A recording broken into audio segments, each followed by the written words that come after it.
लोगों को हमारे इंडिया गठबंधन की तरफ से स्वागत है कि आप लोग आए हमारे बातों को लेने के लिए और उनको लोगों तक पहुंचाने के लिए। साथियों, आज हम लोगों ने इंडिया गठबंधन की संयुक्त मीटिंग की और इंडिया गठबंधन की तरफ से समाजवादी पार्टी का कैंडिडेट होकर के मैं बाबू सिंह कुशवाहा जौनपुर आया हूं और सभी इंडिया गठबंधन के साथी यहाँ उपस्थित थी और सब लोगों ने हम लोगों ने मिल करके ये तय किया है कि हम लोग इंडिया गठबंधन को यहाँ मजबूत करके चुनाव जिता करके लोकसभा में भेजेंगे और हमारे जो मुद्दे हैं, बेरोजगारी है, महंगाई है, किसानों की समस्याएं हैं, हमारे बेरोजगार बच्चों की समस्याएं हैं, मजदूरों की समस्याएं हैं, इन सारी समस्याओं को लेकर के पीडीए का मुद्दा लेकर के हम लोग इंडिया गठबंधन की तरफ से चुनाव में जाएंगे और हमें निश्चित तौर पर उम्मीद है कि जौनपुर के लोग हमें आशीर्वाद देंगे। क्या आपको कुछ पूछना है तो बताएं। चुनावी बॉन्ड को जिस प्रकार से सुप्रीम कोर्ट ने गैर संवैधानिक बताया है, इसको आप देखते हैं, सरकार ने कितना बड़ा झटका आप देखते हैं? देखिए, चुनावी बॉन्ड को तो माननीय सुप्रीम कोर्ट ने असंवैधानिक कह दिया। तो जब माननीय सुप्रीम कोर्ट ने असंवैधानिक कर लिया, जो कानूनों की समीक्षा करता है, तो उसमें कुछ कहने का है नहीं। वो असंवैधानिक है, वो गलत किया गया है, उसमें गलत हुआ है। जौनपुर गठबंधन में आपका विवाद हो रहा है कि आप ही क्यों चुना जी यहाँ और नेता थे उनको नहीं चुना, आपको चुना, ये क्या मामला है?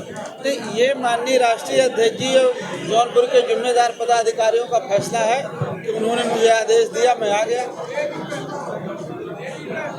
रीजन क्या है, किस रीजन से आप यहाँ चुनाव लड़ने लोकसभा का रीजन क्या, चुनौती क्या है? देखिए, हमारा जो चुनौती तो सबसे पहले जौनपुर की समस्या है। जैसे समाजवादी पार्टी की सरकार में मेडिकल कॉलेज बना, लेकिन कोई सुविधाएं नहीं है। जैसे बाईपास शाहपुर में है, वो नहीं बना है।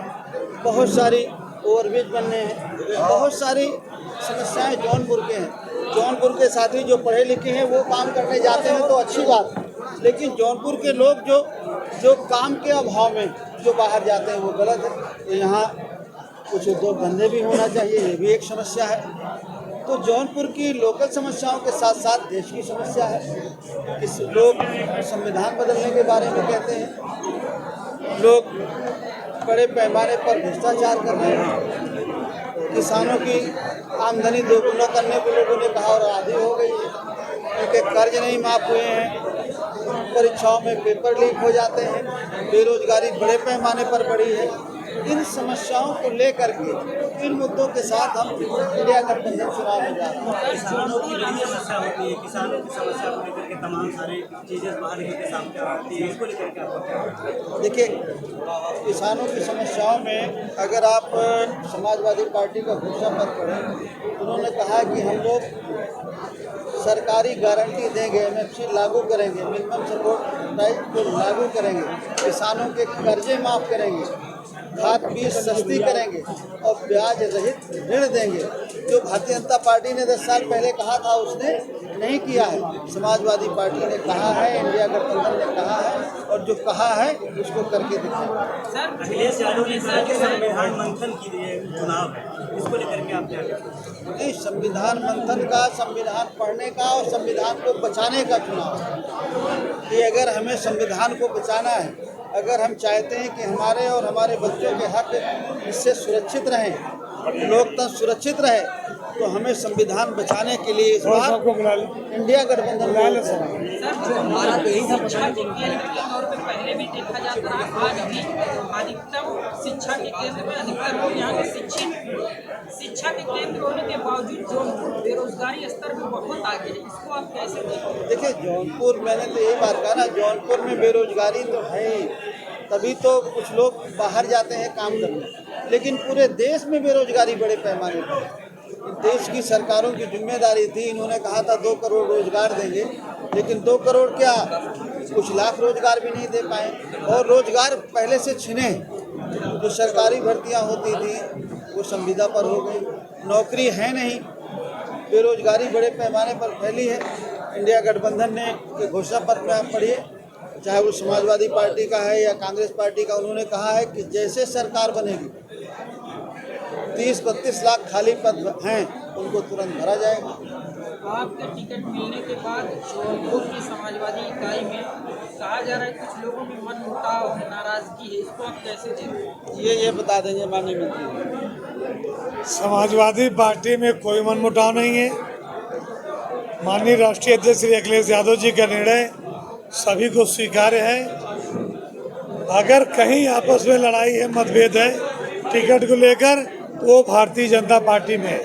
और भारतीय जनता पार्टी अपने मतभेद को छुपाने के लिए दूसरों पर आरोप लगाने का प्रयास कर रही है। सपा के लोग खुद कोई सपा के नहीं, जिला अध्यक्ष जी हैं, मैं हूँ, तमाम विधायक हैं, कोई कार्यकर्ता नाराज नहीं, सब खुश है। 400 पार का नारा दिए। कौन? 400 पार की नारा कितना इफेक्ट होगा जनता में? आपकी बात 400 पार, एक फेज की वोटिंग हो गई चुकी है। अब पहले फेज जो उत्तर प्रदेश में चुनाव हुआ है, अगर उस अनुसार आंकड़ा लगाया जाए तो 150 लगभग वो पाएंगे पूरे देश में। पहले फेज के अनुसार अगर देखा जाए, हताशा में बोल रहे हैं ताकि उनके कार्यकर्ता निराश न हो। बीजेपी कह रही है कि योगी सरकार ने माफिया गिरा रहे हैं और सपा जो है गुंडों का संरक्षण कर रही है, माफिया राज खत्म हो रहा है। माननीय मुख्यमंत्री जी से मैं अनुरोध करना चाहूँगा, वो उत्तर प्रदेश के आज के समय के मौजूदा टॉप 10 अपराधियों की सूची प्रकाशित कर दे, सब पता लग जाएगा।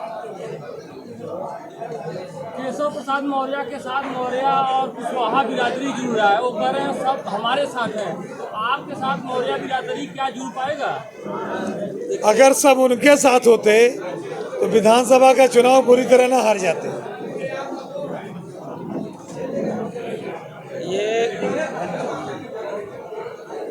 उससे आप जान गए ना, उससे तो पता लग गया किसके साथ कौन।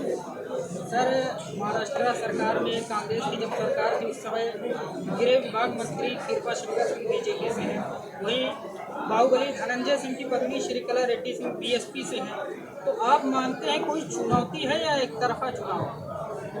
देखिए, अगर आप इंडिया गठबंधन के और पीडीए के फार्मूले पर जाएंगे तो आपको नज़र आएगा कि चुनाव एक तरफा है, किसी से कोई मुकाबला नहीं है। इंडिया गठबंधन को लोग अपना स्नेह देंगे, आशीर्वाद देंगे और जिता कर देंगे।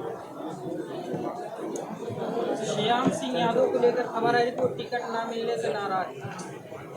यार वो बसपा के लोगों की बात हमसे क्यों कर रहे हो? कहा कि हमसे वो बसपा के एमपी थे, सपा के नहीं थे। उन्होंने कहा अखिलेश यादव ने हमसे वादा किया था टिकट देने। तुम थे वहाँ, देखे थे।